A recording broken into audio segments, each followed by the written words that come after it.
성경 말씀은 함께 보실 성경 말씀은 마태복음 21장 42절, 43절, 2절의 말씀입니다.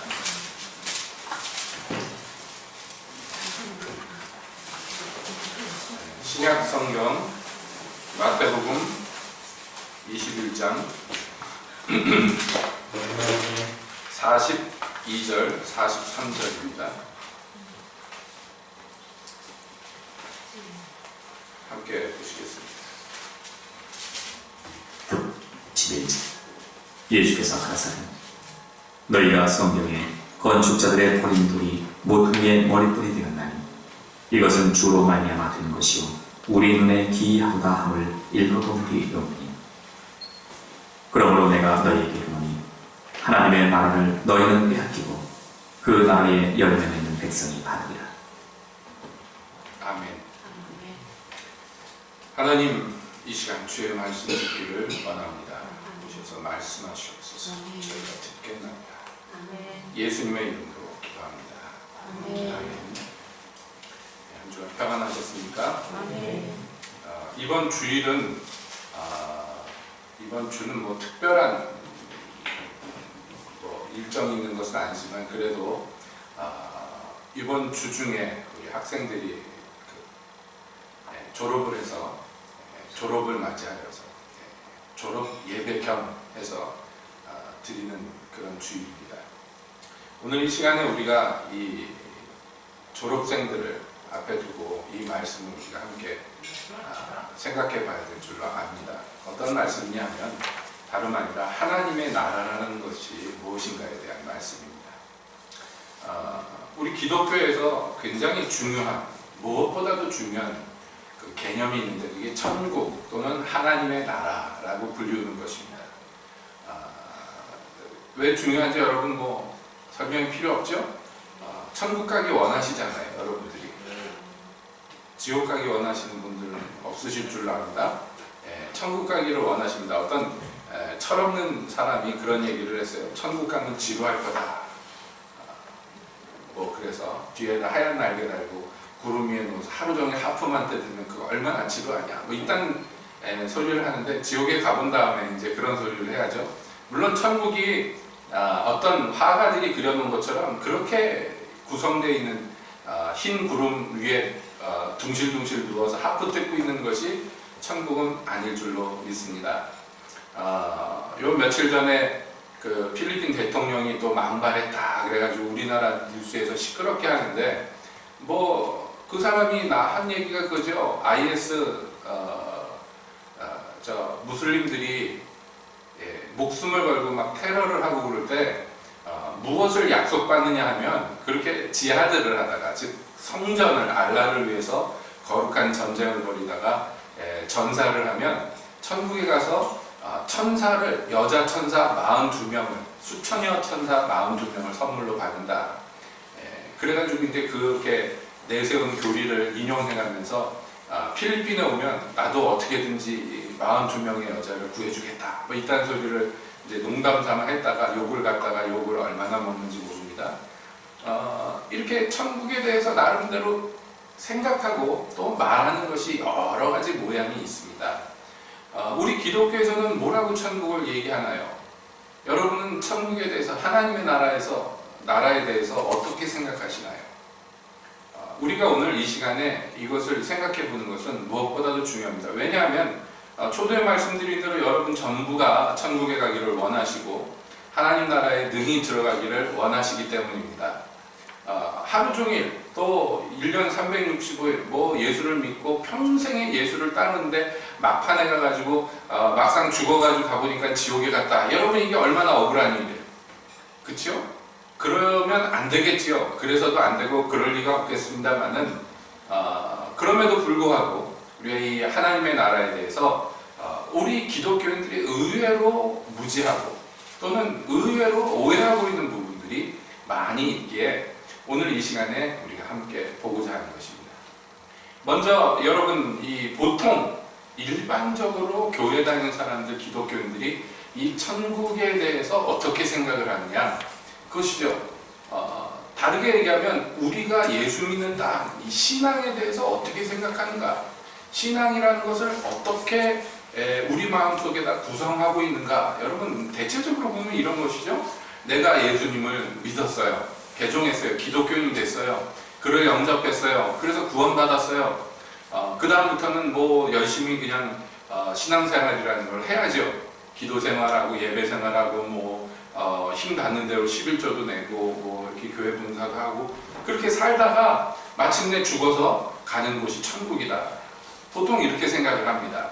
그리고 이렇게 사는 것이 극히 일반적이고 정상적인 기독교인의 삶이라고 생각합니다. 많은 성경에서는 그렇게 얘기하지 않는다는 말이에요. 성경에서는 뭐라고 얘기하느냐면 예수님이 예를 들어서 바리새인들이 예수님이 귀신을 쫓아내는 걸 보고 뭐라고 뒤에서 루머를 만들어서 퍼뜨렸느냐 하면 그 인간이 귀신의 왕 바알세불의 힘으로 귀신들을 쫓아낸다, 막 이렇게 헛소문을 퍼뜨렸어요. 예수님이 그것이 아니라고 분명하게 반박을 하시면서 뭐라고 얘기하냐면 결론적으로요, 지금 이 사람에게서 귀신이 나가는 것이 하나님의 손으로 말미암은 일이라면 너희 중에 이미 하나님의 나라가 임하였느니라 라고 얘기하십니다. 그러니까 여러분 이게 굉장히 중요한데요, 예수 그리스도가 이 땅에 오실 때에 어떤 일이 일어났느냐 하면 세례 요한이라는 이가 나타나가지고 사람들에게 외쳤어요. 회개하라, 천국이 가까웠다. 우리말로 하면 천국이 가까웠다 이렇게 돼 있죠. 그런데 지금 제가 설명드린 그런 천국, 즉 죽어서 가는 어떤 곳, 하늘에 있는 어떤 극락과 같은 곳이라고 천국을 규정짓는다면 세례 요한의 말이 뭐예요? 회개하라, 너희 곧 죽을 거다, 그 얘기잖아요. 회개하라, 천국이 가까웠다는 얘기는 뭐예요? 너희 다 이제 좀 있으면 죽을 거다, 그러니까 회개해라, 그 얘기입니까? 놔두면야 사람들이 언젠가 다 죽겠죠. 그런데 뭐 막 지금 막 천국이 막 금방 임할 것처럼 막 세례 요한이 그렇게 외쳤단 말이에요. 뿐만 아니에요. 예수님이 드디어 공생애를 시작하시면서 외치신 말도 똑같아요. 회개해라, 천국이 가까웠다. 여기에서의 천국이 가까웠다는 것은 즉 우리가 죽어서 가는 그 천국을 얘기하는 건 아닌 줄로 여러분 이해가 되시죠? 왜냐하면 지금 천국이 가까웠다고 외치는 세례 요한의 말은 다른 식으로 얘기하면 천국이 있는데 문이 이제 열린다는 거예요. 급박하다는 얘기예요. 곧 열린다는 거예요. 그런데 거기에 누가 들어가느냐 하면 회개한 사람만 들어갈 수 있다는 거예요. 회개하지 않으면 못 들어간다는 얘기입니다. 세례 요한이 하려 한 일이 뭐냐면 이제 곧 문이 열리는 그 천국 문 앞에 서서 외치는 것이에요. 여러분 곧 이제 문이 열립니다. 들어갈 준비를 하십시오. 회개해야 됩니다. 라고 외친 거예요. 그리고 예수님이 드디어 오셨어요. 예수님이 오셔서 선포하신 건 뭐냐면 하나님의 나라가 임하였다는 거예요. 내가 이 땅에 왔기 때문에 하나님의 나라가 임하였다는 것이에요. 그러니까 하나님의 나라가 임하는 것을 여러분 성경은 구약신약 통틀어서 언제라고 굳이 이 시기를 정하자면 언제라고 얘기하느냐면 예수님이 이 땅에 오실 때라고 얘기하는 거예요.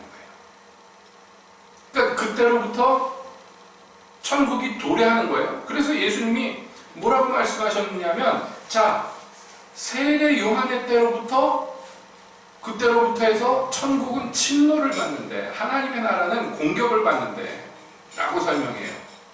그건 뭐냐면 세례 요한이 이 땅에서 천국이 가까웠다 외치는 그 시기부터 해가지고 천국에 들어가기 시작한다는 거예요. 사람들이 천국을 드디어 입성하기를 시작한다는 거예요.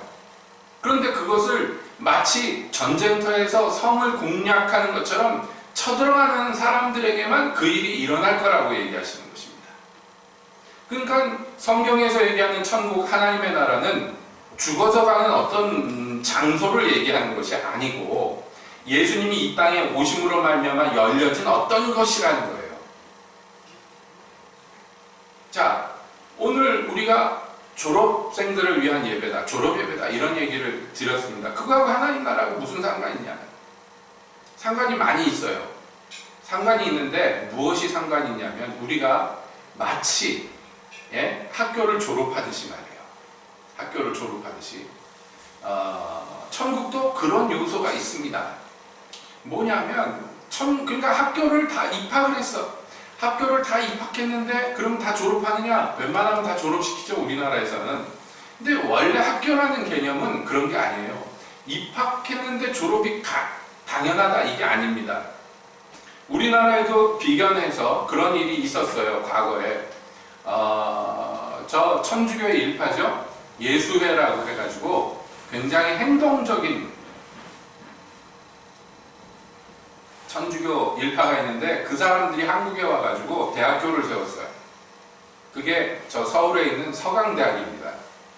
여러분 가보신 분들은 아실지 모르지만 서강대가 있는 데가 나름 명문이라는 학교가 딱 버티고 있는 자리예요. 바로 앞에 연세대가 있고 그 옆에 이화여대가 있어요. 그러니까 남자 학교, 여자 학교 중에서 탑 레벨로 쳐주는 학교가 딱 있는데 인근에 또 하나의 대학이 생겼어요. 그러면 당연히 비교가 되겠습니까? 안 되겠습니까? 되겠죠. 그래서 학교가 세워졌는데 여러분 같으면 자녀를 이 세 학교 중에 어디를 보내겠어요? 아무래도 서강대를 안 보내겠죠. 그 막 세워졌는데 이 서강대학교가 처음에 세운 그 원칙이 뭐냐면 입학은 쉽게 해도 졸업은 안 시킨다는 거였어요. 그 지금까지도 지켜요, 그거를. 첫 해 입학생이 1학년이 들어왔는데 거의 90% 이상인가가 낙제를 했어요. 1학년들이. 1학년밖에 없는 학교잖아요. 입학생들 1학년인데.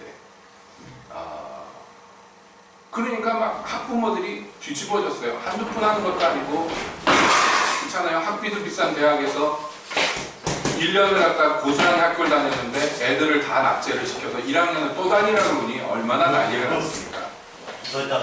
그래서 항의를 하고 그랬는데 그때 학교에서 강당에 학부모들을 다 초청했어요. 초청해서 그때 얘기한 게 뭐냐면 여러분 자녀들이 정말로 명문대생이 되기를 원하는, 서강대가 명문대가 되기를 원해서 여러분들 자녀가 서강대 나왔다 그러면 사람들이 알아주길 원하느냐고, 그러면 아무 소리 말고 다니라고 그랬어요. 그래서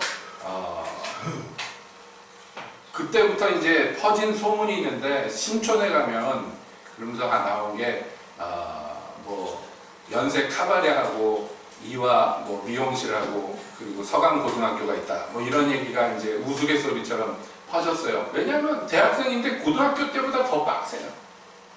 매 전교생이 아마 지금도 하는지 모르겠어요. 매주 교양서적을 읽고 독후감을 내야 돼. 늦게 내면 낙제, 한 번이라도 빠져도 낙제, 결석 한 번만 해도 낙제, 막 이런 식이에요. F 결석 한 번만 해도. 그래가지고선 애들을 그렇게 졸업을 안 시켰는데 그게요 대단한 게 아닙니다. 사실은 유럽에서 하는 방식이에요. 유럽의 대학교들이 대부분 독일 같은 경우에는 학비가 없잖아요. 프랑스도 거의 없고 영국도 학비 뭐 몇만 원 올린다고 그랬다가 애들이 전부 들고 일어나가지고 나와서 다 때려부시고 자동차 불 지르고 그래가지고 쑥 들어갔잖아요. 우리나라만 아주 그냥 국민들이 이상하게 내려면 다 내고 그러니까 막 마구 돈을 받는데, 아무튼 유럽 쪽에서 대학이 대부분 그렇습니다. 들어가기는 쉬운데 졸업을 안 시켜요. 그래가지고 저 돈 많은 옛날에 일본 애들이, 부잣집 자식들이, 한국 애들도 좀 그랬습니다만은 프랑스를 그렇게 좋아하잖아요, 일본 사람들이. 그래서 프랑스에 무슨 소르본느 대학이니 뭐 이런 데다가 이름이 알려진 그런 학교에다, 사실은 유럽 학교들이 거의 다 평준화되어 있기 때문에 그런 게 우리나라에서는 알아주죠. 그런 데다가 유학을 보내놨는데 애들이 10년이 돼도 졸업을 안 해요. 못하는 거죠, 졸업을. 그러니까 포기하고 노는 거야, 그냥. 그게 사실은 바른 방식인지도 모릅니다. 들어가기는 뭐 원하면 다 들어갈 수 있어. 그런데 졸업은 그렇게 안 시켜요. 일정 자격을, 어느 정도의 수준을 갖춰야지 졸업을 시켜주겠다. 여러분, 이것이 사실은 정상적인 학교입니다. 물론 들어가기도 힘든 학교들도 있고 그에 비해서 졸업하기도 더 힘든 학교도 있죠. 그런 학교를 세상에서도 명문이라고 얘기합니다. 여러분, 하버드 들어가기 얼마나 힘들어요. 그런 학교. 하버드 입학하면 우리나라에서 막 잔치 벌리고 그러잖아요. 근데 더 힘든 게 뭐냐면 졸업하는 거예요. 이구동성이에요. 여러분, 미국 명문대 같은 데 가면요, 애들이 죽어나는데, 특히 유학 간 사람들이 힘든 게 다른 거보다 미국 애들보다 체력이 딸려가지고 못 따라가는 거예요. 얘네들은 워낙에 몸이 좋아가지고요, 며칠씩 새고도 막 놀아요. 근데 그거 못 따라갑니다, 한국 애들이. 체력이 딸려가지고. 공부를 얼마나 심하게 시키는지. 그래서 공부 잘하는 애들은 미국 같은 경우에는 고등학교 졸업하기 전에 벌써 대학교 학점 따놓고선 시작을 하잖아요. 안 그러면 따라가기가 힘들단 말이에요. 그런 것도 가능하거든요. 고등학교 때 제 공부 다 마치면은 대학교 학점도 딸 수 있어요. 수강해가지고. 그러니까 우리나라만 들어가기는 빡센데 웬만하면 다 졸업시켜주는 이런 체제가 되면은 이게 힘든 거예요. 자, 얘기가 깁니다만은 뭐냐면, 그러니까 뭐예요? 입학했다고 다 졸업하는 게 아니에요. 비슷한 것이 있는데 뭐냐면 하나님의 나라가 그렇다는 거예요. 하나님의 나라가. 하나님의 나라는 정말 믿기만 하면 들어갈 수 있어요. 예? 그렇다고 해가지고 내가 하나님의 나라에 들어갔으면 이제 끝! 이제는 그저 그럭저럭 신앙생활하다가 죽어서 천국 가면 돼가 아니란 말이에요. 그건 절대로 성경에서 얘기하는 게 아니라는 것입니다. 여러분, 눈을 크게 뜨고 한번 성경을 봐보세요. 얼마나 많은 말씀들이 천국에 들어가는 거에 대해서 얘기하는 것보다는 천국을 졸업하는 거에 대해서, 졸업이라고 설명을 해서 죄송합니다만은, 온전히 천국을 소유하게 될 기까지 얼마나 치열한 이야기들이 많이 나오는지 몰라요. 이게 실상 하나님의 나라의 개념입니다. 우리가 원래는 천국 백성이 될 자격이 애시당초 없었어요. 우리는 왜냐하면 혈통적으로 하나님의 나라에 들어갈 자격이 없는 사람들이에요. 혈통적으로라고 얘기해서 죄송합니다만은 뭐냐면, 원래 하나님의 나라 백성이다 라고 얘기하려면 어떤 사람들만 가능했느냐면 이스라엘 사람들만 가능했잖아요. 과거에는 유태인들만 가능했어요. 자, 그런데 그 유태인으로 태어났다 할지라도 그 사람이 하나님 나라 백성으로 죽는 것은 별개의 얘기입니다. 그렇죠? 뿐만 아니에요. 이방인으로 태어났어도 하나님의 나라의 백성에 참여할 자격을 얻는 경우도 있어요. 많이 있습니다. 절대로 안 되는 사람들도 있지만 몇몇 족속들을 지정해서 그 사람들은 절대로 안 된다 이렇게 돼 있지만, 그러나 율법적으로 볼 때도 이방인으로 태어났다 할지라도 이 하나님 나라의 백성으로 편입할 그런 문이 열려 있었어요. 계속해서. 그래서 출애굽 당시에도 보면요, 이스라엘 백성들이 이 오랫동안 종노릇하던 이집트에서 탈출해서 나올 때 보면 성경에 뭐라고 되어 있냐면, 이스라엘 백성만 나온 것이 아니라 그들과 함께 수다한 잡족들이 섞여 나왔다 이렇게 되어 있어요. 그러니까 뭐냐면 하나님이 애굽에서 하시는 일들을 보고 나도 저 사람들처럼 되고 싶어 라고 생각한 사람들은 이스라엘 백성들이 출애굽할 때 따라 나온 거예요. 그래서 많은 그 이방인들이라고 불리는 사람들이 그 광야에서 함께 생활합니다. 이스라엘 백성하고요. 대표적인 경우가 여러분 아시는 바대로 그 모세가 재혼을 했잖아요. 부인이 죽어가지고. 근데 재혼을 했는데 누구랑 했느냐면 이디오피아 출신 여자랑, 이디오피아 태생 여인이랑 재혼을 했어요. 그래가지고 그게 이제 신호 마음에 안 들어가지고 난리가 한번 나는 거 아니에요? 그러니까 그 이스라엘 백성 중에서 이방 출신들이 많이 섞여 있었고, 훗날에도 보면은 여러분 뭐 예를 들어서 다윗이 있는데 다윗 왕의 부하들 중에서 이방 사람들인데 들어와가지고 다윗 왕과 함께하는 사람들이 많이 있었어요. 그 유명한 그 밧세바의 남편인 우리아 같은 경우에도 이방 사람입니다. 이스라엘 태생이 아니에요. 그러나 근본적으로 따지자면 사실은 누가 첫 번째 자격을 얻는 거냐면 이스라엘 백성들, 아브라함의 혈통에서 난 사람들이 하나님 섬기는 유산을 물려받는 것이죠. 하나님 나라 백성이라는 자격, 타이틀을 물려받았습니다. 그런데 예수님이 와가지고 뭐라고 얘기하셨냐면 그거 소용없다. 그거 갖고만은 안 된다라고 계속 얘기하시는 거예요. 그게 이제 이스라엘 사람들에게 분노를 일으키는 것이죠. 왜냐하면 이스라엘 사람들에게는 프라이드가 있었어요. 우리는 하나님 나라 백성, 우리는 천국 백성, 나머지 모든 족속들은 다 지옥 갈 것들, 이렇게 생각하고 있었는데 예수님은 그 혈통 갖고는 안 된다는 거예요. 그것만 가지고는 안 된다는 거예요. 하나님의 나라는. 그러니까 이 사람들이 이해도 못할 뿐만 아니라 화도 나는 거예요. 자, 이것을 오늘날 빗대어 얘기하자면 비유컨대 오늘날 어떻게 생각합니까? 교회의 이론이 되고 나름대로 신앙적인 체험을 하고 그리고 그 믿음을 고백하고 그래서 내가 하나님 백성이라고 자처하는 많은 사람들이 있습니다. 교회 안에. 그리고 나는 이미 하나님 백성이 되었고 나는 이미 하나님 나라에 들어가는 자격증을 얻었고 그 문을 열 수 있는 열쇠를 받았으니까 나는 이제 끝! 더 이상 할 것이 없고 이제는 그럭저럭 현상 유지를 하다가 그러다가 이제 천국에 마침내 들어갈 때 문 열고 들어가면 된다고 생각을 해요. 이렇게 생각을 하고 있는데 그것은 과거에 이스라엘 백성들이 갖고 있었던 사고방식하고 다를 바가 하나도 없는 거예요. 나는 이 아브라함의 자손으로 태어났고 그리고 낳은 지 8일 만에 할례를 받았고 그리고 나는 율법을 지키면서 살고 있기 때문에 당연하게 나는 하나님의 나라의 백성이라고 생각했던 것과 여러분 별반 차이를 느낄 수가 없습니다. 그러나 예수님은 천국은 그런 것이 아니다라고 얘기하십니다. 오늘 읽은 마태복음 21장의 내용은 예수님이 이 천국에 대해서 계속해서 비유로 말씀하시는 가운데 나오는 얘기입니다. 예수님이 비유로 말씀하시면서 무슨 얘기를 하냐면 어떤 사람이 포도원이 크게 있어요. 그것을 이제 어떤 왕이 포도원을 농부들에게 소작을 줬어요. 그리고 이제 거둘 때가 돼서 종들을 보내서 그 소작의 이 소출 중에 일부를 내놔라. 세금으로 내야 되잖아요.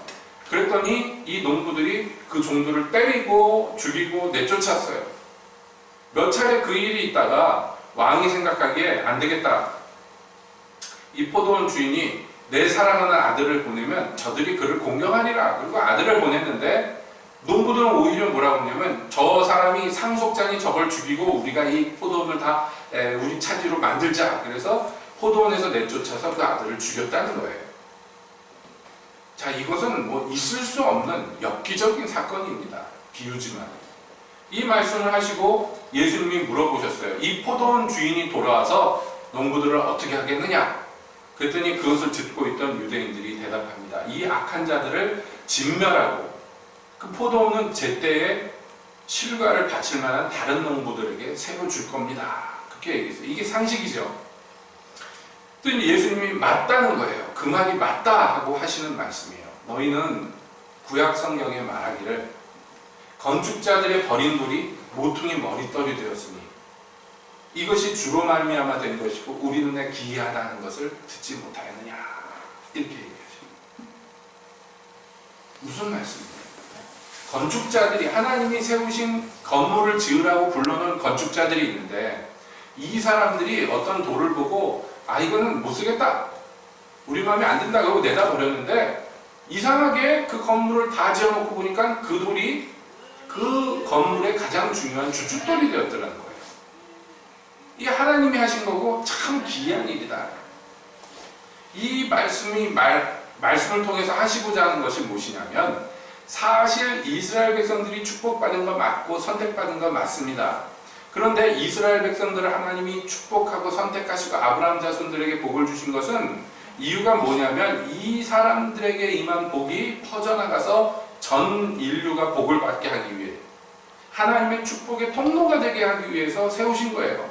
근데 이들은요 그것을 이해하지 못했어요. 자기들이 왜 부름받았는지 어떤 일로 세움받았는지 그리고 오히려 자기를 불러서 이 중요한 일을 맡기신 이의 뜻을 정면으로 거역합니다. 그 포도원의 소출을 바치지 않았던 악한 농부들처럼. 그러나 하나님은 이것을 바로잡으실 거예요. 지금 예수님은 그 얘기를 하신 거예요. 건축자들이 자기의 임무를 망각하고 모퉁이 돌을 갖다 버렸지만 그러나 하나님은 그것으로서 모퉁이 돌을 삼으실 거예요. 이게 하나님 나라예요. 하나님의 나라예요. 이 나라의 소유가 누굽니까? 하나님이며 이 나라의 주인이 하나님이라는 거예요. 이 나라는 하나님 거예요. 그러니까 누구 마음대로 하는 거예요? 하나님 마음대로예요. 근데 하나님의 마음에 어떤 뜻이 있냐 하면은 하나님이 이렇게 생각하셨다는 거예요. 그러므로 내가 너희에게 이르노니 하나님의 나라를 너희는 빼앗기고 그 나라의 열매 맺는 백성이 받을 것이다. 이게 예수님이 유대인들에게 말씀한 결론입니다. 너희는 원래 하나님의 나라를 소유하는 것이 당연한 사람들이었는데 빼앗길 거예요. 왜냐하면 하나님, 그 주인이 너희 손에서 그걸 빼앗아 버릴 거예요. 그 대신에 누구에게 그 하나님의 나라를 맡길 거냐면, 여러분 중요한 말이죠. 그 나라의 열매 맺는 백성이 그 나라를 받을 것이다. 우리가 학교의 입학과 졸업을 비유로 말씀드렸습니다만은 여러분 일반적으로 모든 학교가 다 그렇습니다. 졸업하는데요, 졸업 요건이 있어요. 지금 상원이가 고등학생이지만 상원이가 열심히 노력하면 졸업 못할 수도 있어요. 비록 한국에서 태어났지만, 한국 학생이지만 열심히 노력하면. 어느 정도 노력하면 될까? 1년에 반 정도 결석하면 졸업 못할 거예요. 왜냐하면 학교에서 요구하는 사안이 다른 나라에 비하면 좀 낮지만 그래도 있어요. 수업 일수라는 것이 있고 출석 일수라는 것이 적정하게 있습니다. 법적으로 정해져 있어요. 예, 여러 가지 이유로 그것을 채우지 못하면 졸업을 할 수가 없습니다. 어느 곳이나 마찬가지죠. 어느 곳이나. 그렇죠? 우리 동재 형제가 공익근무를 하지만 공익근무는 뭐라고 그러죠? 제대로 안 그러고 소집해제라고 합니다. 소집해제를 못 받을 수도 있어요. 불길한 얘기지만 우리는 웃지만은 본인은 웃을 수 없어. 그렇죠? 왜요? 요건이 있잖아요. 요구하는 게 있죠? 이 일을 마치기 위해서 요구되는 것이 있는데 그것을 안 해버리면 소집해제가 안 되고, 설사 소집해제가 됐어도 취소가 돼요. 그 유명한 우리나라 싸이 있잖아요. 싸이 가수. 군대 2번 갔다 뭐 이랬는데 처음에 간 건 사실은 군대가 아니고 공익근무한 거잖아요. 공익근무하면서 퇴근한 다음에 나름 부업을 한 게 들통이 나는 바람에 원래 법적으로 하면은 투잡을 하면 안 되잖아요. 공익근무할 때는 영리 목적으로 무슨 일을 하면 안 된다. 이것도 좀 불합리합니다만은, 왜냐하면 공익근무하는 친구들이 제일 고통스러운 게 본인 문제예요. 일반 사병들은 밥 먹여주고 옷 입혀주고 재워주는데 공익근무 다 자기 돈으로 해야 되잖아요. 그러면서 다른 일을 하면 부업하면 안 된다 그러니까 물론 부모님이 해주는 밥 먹고 사는 친구들이야 뭐 덜 하겠지만, 그래도 나이 커가지고 맨날 어머니 아버지한테 용돈 받아 생활하는 게 쉽지가 않잖아요. 아무튼 간에 그래가지고 이제 뭐 조금 행사도 좀 뛰고 뭐도 하고 그랬다가 나중에 그게 소집해제 된 다음에 그게 나중에 문제가 돼가지고, 그래도 생각을 잘했죠. 이러니 저러니 변명하지 않고 우리가 한 번 더 가버렸잖아. 그래가지고 그 다음부터 말이 없잖아요. 싸이에 대해서 누가 시비 안 붙습니다. 군대 2번이 나간 불쌍한 놈 그러면서 그냥 불쌍하게 여기죠. 그러니까 이렇게 모든 것에는 졸업하는 요건이 있어요. 그럼 졸업하면 끝이냐? 아니죠. 졸업은 새로운 자격입니다. 예, 어떤 자격이냐면 상급 학교에 진학할 수 있는 자격이에요. 그러니까 설사 학교를 제대로 못 마쳤어도 우리는 검정고시라도 봐서 졸업 요건을 채웁니다. 그래야지 그 다음 학교에 갈 수 있으니까. 하나님의 나라를 비유하자면 그와 똑같지는 않겠지만, 그러나 우리가 그 가운데 공통점들을 발견하는 거예요. 자, 이스라엘 백성들에게 하나님이 요구하신 게 있어요.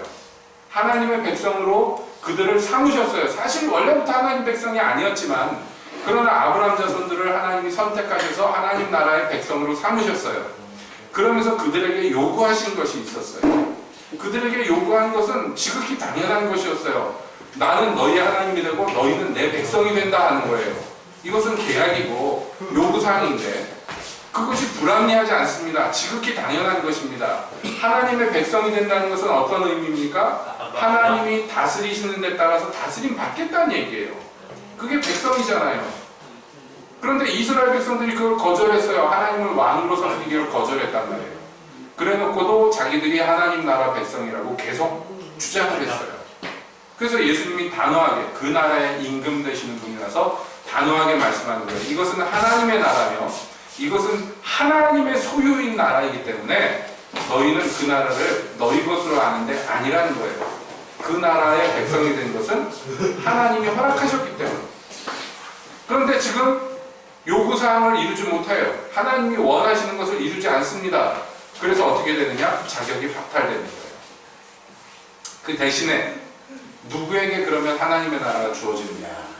결론적으로 얘기하자면 바로 그 나라의 열매 맺는 백성이라고 얘기해요. 그 나라의 열매 맺는 백성이라는 건 다른 것이 아닙니다. 하나님 나라에 요구되는 것이 있어요. 하나님 나라에 들어올 때 요구되는 것을 이루는 사람들, 그 사람들이 이 나라를 얻게 될 것이라는 거예요. 마치 그 농부들에게 맡겨진 이 밭에서 나는 것 중에 일부를 소출을 왕에게 바치는 게 요구되는 것처럼 여러분 우리가 하나님 나라의 백성이 된다 했을 때는 우리에게 일정한 요구가 있어요. 하나님이 원하시는 것이 있어요. 하나님 백성으로 당연하게 이루어야 되는 것들이 있어요. 그것을 우리는 이루어야 된단 말이에요. 언제요? 죽어서요? 아니라는 거예요. 이 땅에서. 이 땅에서. 죽은다면 기회가 없어요. 오직 지금 살아있는 동안에 그 하나님의 뜻을 이루는 것이 우리에겐 굉장히 중요합니다. 여러분이 그 하나님 나라의 백성이 되기 위해서 하나님 나라에 넉넉하게 들어가려면 여러분 우리는 이 요구를 심각하게 받고 그것을 이루어드려야 돼요. 그 요구를 하는 게 어떤 것입니까? 하나님 나라에 들어가는 백성이 되는 것은 다른 것이 아니에요. 예를 들자면 성경에 이렇게 되어 있습니다. 고린도전서 6장에서요. 불의한 자가 하나님의 나라를 유업으로 받지 못할 줄을 알지 못하느냐. 미혹을 받지 말라. 음란한 자나 우상 숭배하는 자나 간음하는 자나 탐색하는 자나 남색하는 자나 도적이나 탐나는 자나 술 취한 자나 후욕하는 자나 토색하는 자는 하나님의 나라를 유업으로 받지 못하리라. 딱 못 박아서 얘기 나왔어요. 이런 사람들은 하나님 나라를 못 받는다고. 그런데 아니라고. 믿음으로 구원받는 거지 행위로 구원받는 거냐고. 왜 이런 얘기를 하면 곤란하다는 거예요. 너희는 미혹되지 말라는 거예요. 속지 말라는 거예요. 그거 다 마귀가 하는 얘기예요. 다른 게 아니에요. 그 나라의 열매라는 게 있어요. 그 나라 백성이 되면 삶에서 무엇인가가 맺혀져야 돼. 그게 열매예요. 그런데 삶에는 그 나라 백성으로서의 삶이 없는데 그런데 그 나라 백성이라고 주장하면 굉장히 곤란하단 말이에요. 여러분 외국인이 한국에 들어와서 한국 사람이 되려면 시험 봐야 돼요. 어느 나라나 똑같아요. 그런데 그 시험 보는 게요 상당히 어려워요. 한국 사람들 데려다가 시험 봐도 합격을 하기가 힘들 정도로 공부 많이 해야 돼요. 한국 역사도 배워야 되고 여러 가지를 해야 돼요. 그런데 예를 들어서 내가 한국 사람이 되기를 원합니다. 그래서 귀화 시험을 보러 갔는데 한국말을 못해. 그러면은 애초에 시험이 되겠어요? 시험 문제가 한글로 나오는데 그건 안 되는 거잖아요. 자격 요건이라는 게 뭐냐면 그 나라에 살려면 갖춰야 되는 거예요. 기본적으로 갖춰야 되는 것. 그런 것들이 우리에게 요구됩니다. 근데 여러분 상식적으로 생각해 보세요. 하나님의 나라, 천국에 살인하고 사는 사람이 어울립니까? 안 어울립니까? 상식적으로. 하나님이 다스리는 나라는 다른 게 아니라 하나님이 주인이기 때문에 하나님 비슷하게 살아야 돼. 당연한 얘기입니다. 아, 나 죽어서 천국 가서 그렇게 살 거예요. 그게 아니라 지금 그렇게 살아야 된단 말이에요. 내가 하나님 나라에 들어왔으면, 이미 들어왔으면 그렇게 살기를 애쓰고 힘써야 된다는 거예요. 속지 말라고 얘기합니다. 불의한 자는 하나님의 나라를 유업으로 받지 못합니다. 불의한 자는. 그래서 고린도전서 15장에서 다시 얘기하는데 형제들아 내가 이것을 말하노니 혈과 육은 하나님 나라를 유업으로 받을 수 없고 또한 썩은 것은 썩지 아니한 것을 유업으로 받지 못하느니라. 분명하게 말씀합니다. 특히 고린도 교회에게 이 얘기를 하는 것은 고린도 교회 사람들이 구원받은 기독교인들 맞습니다만은 그들이 그저 육체적인 삶을 살고 있기 때문에 하는 얘기예요. 그렇게 살아서는 하나님의 나라를 유업으로 못 받는다는 거예요. 혈과 육으로는. 왜냐하면 혈과 육은 썩을 것이잖아요. 하나님의 나라는 썩지 아니하는 나라, 영원한 나라예요. 부패하지 않아요. 그런데 썩은 것들을 가지고서 하나님의 나라에 못 들어간다는 얘기예요. 그래서 제가 누차 말씀하지만 우리 찬송가 가사에 나오는 것처럼 웬 말인가 내 형제여, 세상만 쫓다가 세상 재물 불탈 때 너도 타겠구나. 그러죠. 그 사람이 어느 나라 백성이냐 알려면 그가 어떤 방식으로 사느냐를 봐야 돼요. 우리나라에 일본 사람이 와서 한국인으로 살고 싶습니다. 귀화 신청을 해놓고 자동차만 몰면 자꾸 왼쪽으로 몰아. 그래도 되겠어요? 살 수가 있습니까? 없어요. 일본에서는 왼쪽 차선으로 몰아야 되겠지만 우리나라 오면 오른쪽 차선을 타야 돼요. 똑같습니다. 하나님의 나라에 들어온 이상 하나님 나라의 법으로 살아야 돼요. 그것이 우리가 그 나라를 받는 비결입니다. 그래서 야고보 장로는 이렇게 얘기합니다. 내 사랑하는 형제들아 들을지어다. 하나님이 세상에 대하여는 가난한 자를 택하사 믿음에 부유하게 하시고 또 자기를 사랑하는 자들에게 약속하신 나라를 유업으로 받게 아니하셨느냐. 세상에서는 세상 것을 추구하지 않았기 때문에 세상적으로 볼 때는 여러모로 가난할지 몰라요. 그러나 그 사람이 믿음에 부유한 이상 그 사람은 하나님의 나라를 유업으로 받을 거예요. 그러나 세상에서 부유하지만 믿음에 있어서 낙제한 사람들은 하나님의 나라를 유업으로 받을 수 없다는 것입니다.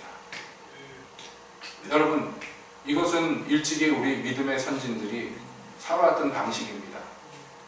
사도 요한은 예수님의 제자 중에 마지막 남은 제자로서 그 마지막 여생을 반모라는 섬에 유배를 받아가지고 가서 사는데 그가 반모섬에 유배를 가서 요한계시록을 쓰면서 뭐라고 자기에 대해서 이야기를 하느냐면 이렇게 얘기합니다.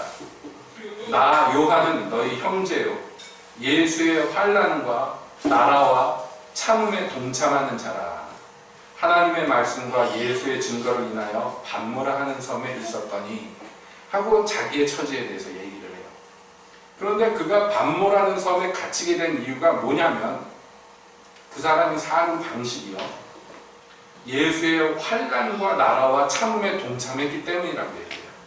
예수님의 환난에 동참했고 예수님의 나라에 동참했고 예수님의 참음에 동참했다고 얘기해요. 그가 자기의 인생을 이렇게 요약해서 얘기합니다. 여러분, 우리도 마찬가지입니다. 우리도 하나님의 나라에 참여한 자로서 살다가 마지막 날에 그것을 증언할 수 있어야 됩니다. 그래야지 정말 죽어서도 하나님 나라에 들어가는 것이 마땅하죠. 그러므로 말씀을 마치면서 여러분들께 정말로 당부드립니다. 여러분께 당부드립니다. 여러분들이 입학하셨다면 졸업도 하셔야 돼요. 이 땅에서 하나님 나라 백성이 되셨다면, 그래서 죽어서 천국 가기를 원한다면 이 땅에서 이 하나님 나라라는 학교를 잘 다니시고 요구사항들을 이루시고 시험도 잘 치르시고 출석도 열심히 하시고 그래서 졸업 요건을 따셔야지 하늘에 있는 천국에도 당당하게 들어갈 수가 있는 거죠. 입학하신 분들께 그러므로 졸업장도 따시기를 예수님의 이름으로 축복드립니다. 아멘. 그리고 아직 입학하지 않은 사람들, 그 입구에 서서 간만 보시는 분들 입학하세요. 좋은 나라, 더할 나위 없이 좋은 나라. 그래서 다 같이 영광의 날에 참여함이 있게 되기를 예수님의 이름으로 축복드립니다. 아멘. 기도합시다.